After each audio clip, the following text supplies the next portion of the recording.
दोस्तों, ममता का एक फोन, तुरंत राहुल ने लिया एक्शन। एनडीए में मची खलबली, मोदी शाह हुए एक्टिव, बुलाई फौज। तो आखिर 6 और 10 जून को क्या बड़ा होने वाला है? दोस्तों, मोदी सरकार के ऊपर तलवार लटकी हुई है और गरम लोहे पे हथौड़ा मारना कोई राहुल टीम और विपक्ष से सीखे। दोस्तों, दिल्ली में कुछ ऐसा पक रहा है जिसकी भनक लगते ही सत्ता के गलियारों में बेचैनी बढ़ गई है। एक फोन कॉल, फोन घुमाया ममता बनर्जी ने और उसके कुछ ही घंटों के अंदर राहुल गांधी, मल्लिकार्जुन खड़गे, इंडिया गठबंधन के बड़े नेताओं में हलचल और बड़ा प्लान तैयार हो गया।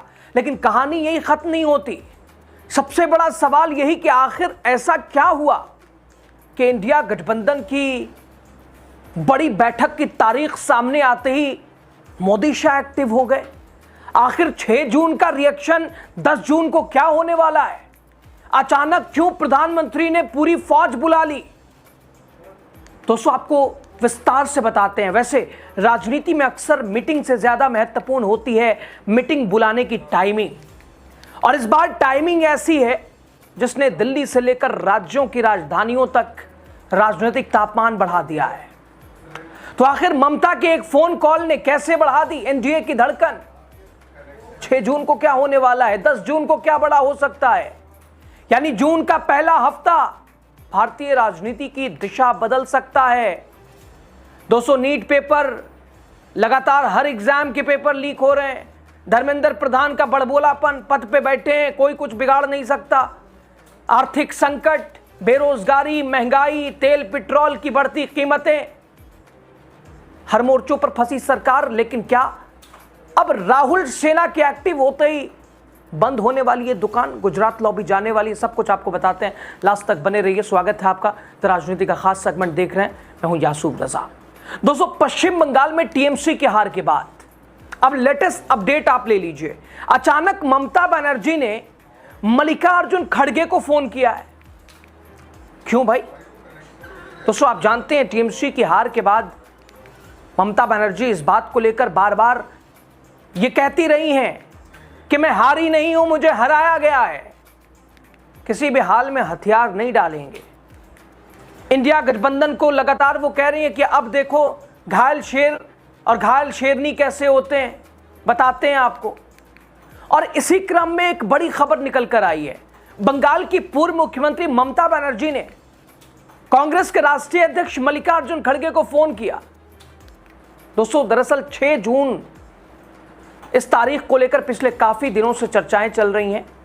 इनफैक्ट कुछ दिन पहले खुद ममता बनर्जी ने भी बताया था 6 जून तारीख जब दिल्ली में इंडिया गठबंधन के नेताओं की बड़ी बैठक होगी, आगे किस रणनीति के तहत हम मुकाबला करेंगे, मोदी सरकार को कैसे बैकफुट पर लाएंगे।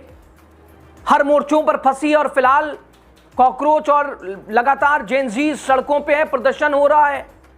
युवा इतने नाराज हैं कि भाई साहब तख्ता 1 मिनट में बस इधर से उधर कुर्सी हो जाए। लेकिन साहब, जब कान तक आवाज नहीं पहुंचे, जब सत्ता गूंगी, बहरी और अंधी हो जाए, तो ऐसे कदम उठाने पड़ते हैं। दोस्तों, ममता बनर्जी ने मल्लिकार्जुन खड़गे को फोन किया और जो प्रस्तावित मीटिंग है पिछले लंबे वक्त से इंडिया गठबंधन की, जो बहुत पहले हो जानी चाहिए थी, उसको बुलाया गया है। जानकारी मिली 6 जून वक्त निर्धारित किया गया है। बैठक सुबह होगी, शाम होगी, दोपहर होगी, इसकी जानकारी नहीं है। लेकिन दोस्तों, इस मामले में एक बड़ा अपडेट कि जैसे ही ममता बनर्जी ने फोन घुमाया, राहुल एक्टिव हुए, राहुल ने एक्शन लिया, सबको इकट्ठा करने के लिए तैयारियां। और इसी बीच एनडीए ने भी एक बड़ी बैठक बुला ली है। दरअसल दोस्तों, 10 जून को प्रधानमंत्री की अध्यक्षता में एक बैठक सुनने में आया कि बैठक न केवल बीजेपी शासित राज्यों के मुख्यमंत्रियों की है, बल्कि एनडीए शासित राज्यों के मुख्यमंत्रियों की भी ये बैठक है और सारे मुख्यमंत्रियों को बुलाया गया है। 22 राज्यों में अगर बीजेपी की सरकार है तो। और ये इसलिए महत्वपूर्ण है क्योंकि 6 जून को इंडिया गठबंधन की बैठक होने वाली है, 10 जून को एनडीए की बैठक होने वाली है। और आपने बीते दिन देखा धर्मेंद्र प्रधान ने किस तरह से अपनी जिम्मेदारी आखिरकार पहली बार उन्होंने ले ही ली कि गड़बड़ी हुई है और सेना को यानी अब सेना भाई साहब कुछ करेगी तो पेपर लीक नहीं होगा, बताइए। दोस्तों इधर इंडिया गठबंधन की बैठक के लिए जो बड़ी बातें वो आपको बहुत जल्दी से मैं बता देता हूं, जो जानकारी। अखिलेश यादव यहां पर आ सकते हैं, ममता बनर्जी तो आएंगी, क्योंकि सारी कोशिश ये उन्हीं की है, सारा खार, क्योंकि जो जख्म लगा है दिल पर उसको किस तरह से उतारना है और कितनी जल्दी उतारना है, ममता बिल्कुल उतावली सी हैं। इसके अलावा तेजस्वी यादव आ सकते हैं। लेकिन इस पूरे मामले में डीएमके कैसे सामने रहती है, क्योंकि अब तक एमके स्टालिन दोस्तों इंडिया गठबंधन का बहुत ही बड़ा और प्रमुख चेहरा, मतलब जब भी इंडिया गठबंधन की बैठक हुई इससे पहले हमेशा राहुल गांधी के बगल में बैठे नजर आए। लेकिन अब स्थितियां बदल चुकी हैं, तमिलनाडु के नतीजों ने कांग्रेस और डीएमके के बीच खटास पैदा कर दी है। अगर स्टालिन इस बैठक में आते हैं और या फिर अपने प्रतिनिधि को भेजते हैं तो उनका क्या टेक रहेगा। हालांकि बहुत सी चीज़ें हैं लेकिन जिसके बारे में बात की जा रही है, क्योंकि अभी दिन बचे हुए हैं। दोस्तों ये भी हो सकता है कि स्टालिन ना आए, अपने किसी प्रतिनिधि को भेजें और वो कांग्रेस से दूरी बनाए रखें, क्योंकि स्टालिन तो इंडिया गठबंधन का हिस्सा रहे ही हैं। ऐसा शर्त तो है नहीं कि भाई कांग्रेस रहेगी तो हम रहेंगे, ये कोई शर्त थोड़ी ना है।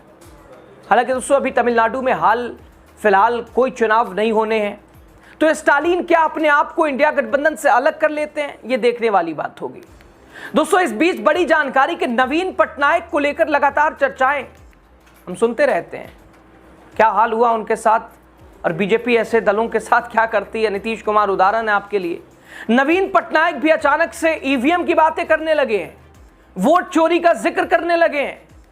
हालांकि नवीन पटनायक की तरफ से औपचारिक तौर पर अभी तक कुछ कहा नहीं गया है, लेकिन क्या वो इंडिया गठबंधन का हिस्सा होंगे या नहीं। लेकिन नवीन पटनायक एक संभावित सदस्य हो सकते हैं जो इंडिया गठबंधन में हो सकता है।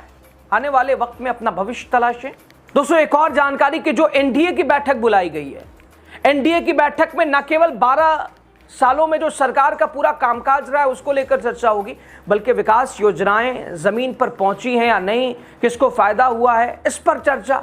और आगामी राज्यों में जो विधानसभा चुनाव हैं उसको लेकर भी चर्चा होगी। हालांकि पेपर लीक हुआ, इस पर होगी ना होगी, किस तरह से छात्रों का भविष्य सुरक्षित हो, इस पर बात होगी ना होगी ये पता नहीं। लेकिन देखिए बड़े बड़े वादे और दावे।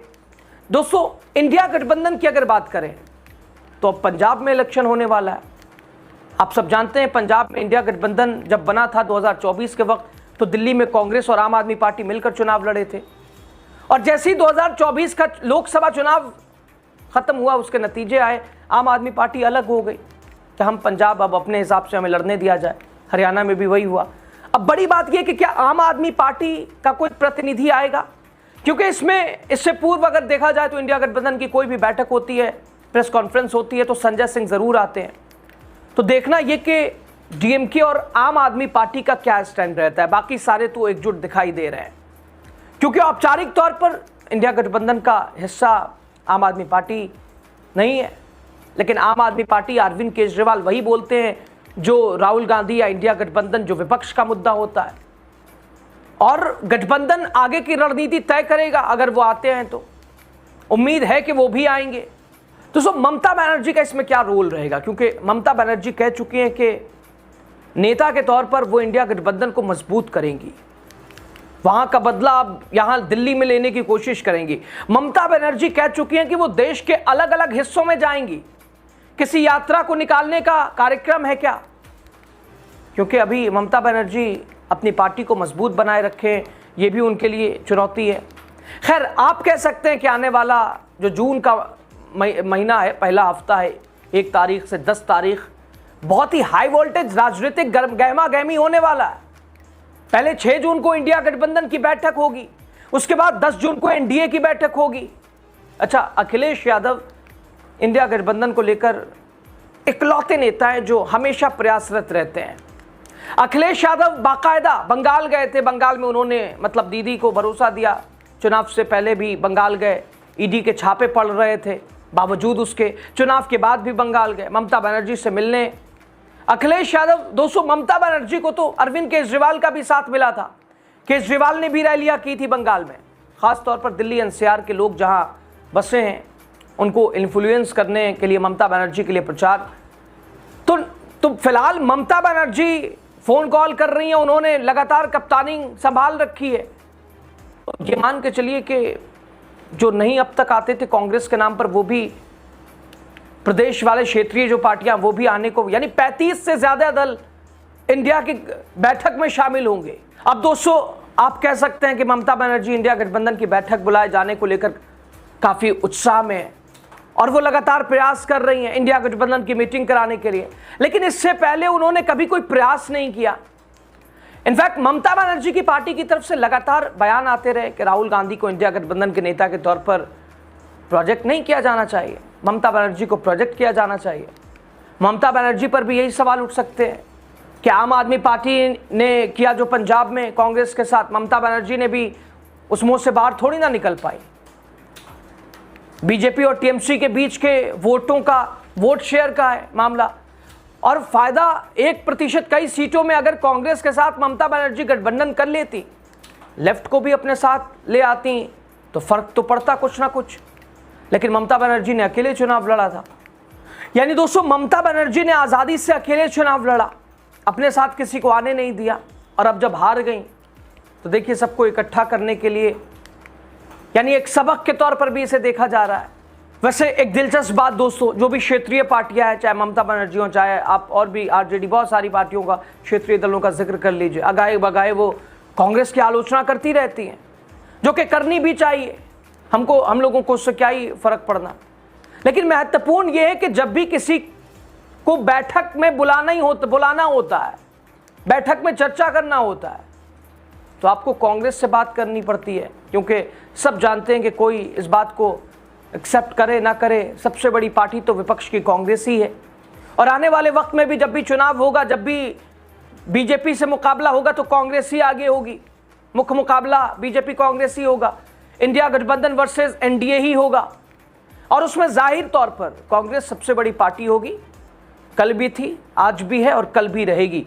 अब शायद ये क्षेत्रीय पार्टियों को भी अंदाजा हो गया है। तो एक तो विपक्ष की एकजुटता, दूसरे एंटी इनकम्बेंसी, युवा नाराज, पेपर लीक, आर्थिक संकट, हमारी कूटनीति, हर मोर्चों पर मोदी सरकार के वादे और हकीकत, और फिलहाल विपक्ष एकजुट, यानी लोहा गर्म और हथौड़ा पड़ने को तैयार। अब दोस्तों इसे मजबूरी कहें या फिर जरूरी कह लीजिए, कांग्रेस के अम्ब्रेला के अंदर, कांग्रेस की छतरी के अंदर अब सारे दलों को आना ही पड़ेगा, उन्हें अंदाजा हो गया है।